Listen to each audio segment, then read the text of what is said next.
వాళ్ళకి వచ్చే నెల జీతం 6,500 కానీ వీళ్ళు ఖర్చులు పెట్టే లక్షలు ఉంటుంది. ఈ లక్షలు ఖర్చు పెట్టేది రేపు దోచుకోనికేనా?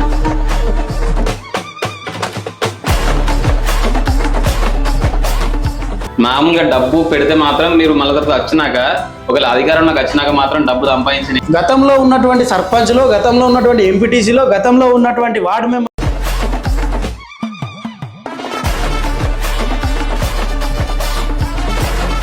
యువత రాజకీయాలు రావాలంటే కొంచెం మంది భయపడతారు, ఎంకరేజ్ చేస్తారు. వాళ్ళకి మీరు ఇచ్చే మెసేజ్ అందులో భయభ్రాంతులకు గురి చేస్తా ఉంటారు. వాటిని ఎవరికి భయపడాల్సిన అవసరం.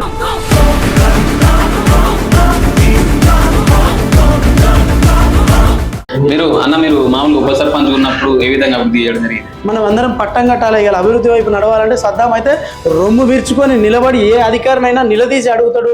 ఈ రాకసి కొడుకులను తరమాలని తలిచిండు దొరబల్గాన్నే వేట.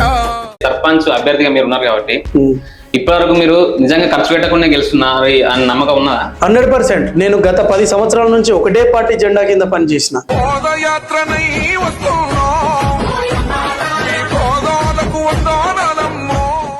డబ్బు పెట్టకుండా మీరు గెలవలేరు కదా? ఎస్, డబ్బు పెట్టకుండా గెలవలేరు అనేది మీరు చూసిన చరిత్ర. డబ్బు పెట్టకుండా గెలిచి చూపించే చరిత్ర నాది.